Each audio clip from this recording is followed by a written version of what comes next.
উপাসনার জন্য একটা জায়গা করবেন, সেটার মধ্যেও দুর্নীতি ঢুকে গেছে। সবাইকে আমরা আন্তরিক কৃতজ্ঞতা জানাচ্ছি আমাদের এই অনুষ্ঠানে আসার জন্য। তো এই অনুষ্ঠানের একটা পেছনের একটা কাহিনী আছে, যে কাহিনীটা আপনাদের জানা দরকার।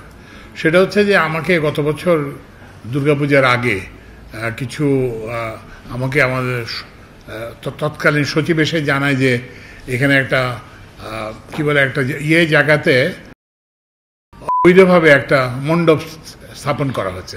তো আমি জিজ্ঞেস করলাম কি মণ্ডপ কি স্থাপন হয়ে গেছে? না, হয় না, হচ্ছে। তোরা বলে স্যার হয়ে গেছে। আমি বলি যে মূর্তি বিগ্রহ এগুলো কি বসছে? হ্যাঁ বসছে।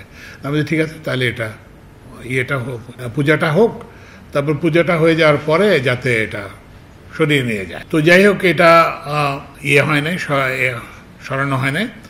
এর মধ্যে আমাদের ওই রেলের জায়গাটার রেলের এক্সপ্যানশন হবে, যে কারণে ওই জায়গাটা লাগবে। তো তখন আমি প্রথমেই বলি যে শুধুমাত্র ওই যে কি বলে যে মণ্ডপটাকে করলে হবে না, ওখানে যত বেআইনি স্থাপনা আছে, অবৈধ স্থাপনা আছে, সবগুলো উৎখাত করে।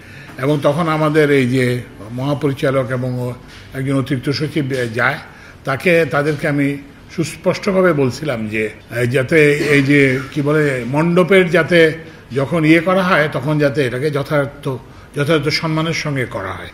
ওই পূজার পরে যেভাবে মূর্তি বিসর্জন দেওয়া হয় সেইভাবে সযত্নে যাতে এটা করা হয়। তো আমি তো এই নির্দেশ দিয়ে, অবশ্য আমি তো ওখানে তো আর যাইনি। তো আমি এরপরে বিকেলে আমাকে জানানো হয় যে বালু নদীতে এটা করা হয়েছে, বিসর্জন দেওয়া হয়েছে।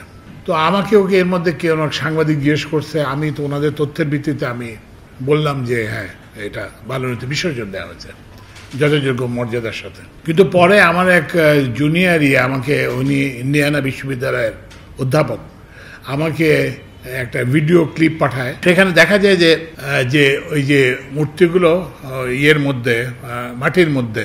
তো এবং উনি একটা সঙ্গে, যেহেতু আমাকে অনেকদিন ধরে চেনে, বলে যে আমরা তো এই ফজল কবিরের সাথে আমরা তো পরিচিত ছিলাম না। তো যাই হোক, আপনারা জানেন গোবিন্দচন্দ্র প্রাণের সেবা আছেন, অন্য সবাই এসছেন। আমি ব্যক্তিগতভাবে দুঃখ প্রকাশ করছি। এর কারণ হচ্ছে কি, আলটিমেটলি এটা ওনারা, আমার সহকর্মীরা আমাকে করেন নাই, কিংবা এটা কিন্তু আমারই ব্যর্থতা। ওই জন্য আমি ওনাদের কাছে, ওনারা আসছিলেন, ক্ষমা প্রার্থনা করি। এর সঙ্গে আরেকটা, তখন আমি ওনাদেরকে যারা আসতেন তাদের সঙ্গে কথা বলার সময় বললাম, ওনারা উপস্থিত আছেন। তো আমি বললাম যে ঠিক আছে, আমার লোক না হয় একটা অন্যায় কাজ করছে, এটা ইনসেনসিটিভ কাজ করছে, কিন্তু আপনারা এই যে এগুলো সরিয়ে নিলেন না কেন? ওনারা বললেন যে আমরা সরিয়ে নিতে চাইছি, কিন্তু রেলের কর্মচারীরাই এটা আমাদের সরাতে দেয় না। তো আমি ঠিক বুঝতে পারলাম যে রেলের কর্মচারীর কি স্বার্থ থাকতে পারে যে এটাকে। তো ওনারা বলেন যে আমরা তো এই জায়গাটা পাওয়ার জন্য টাকা নিতে দিচ্ছি। তো আপনারা চিন্তা করেন যে সমাজের দুর্নীতি এখন কোথায় চলে গেছে। মানে আপনি একটা ধর্মীয় উপাসনার জন্য একটা জায়গা করবেন, সেটার মধ্যেও দুর্নীতি ঢুকে গেছে।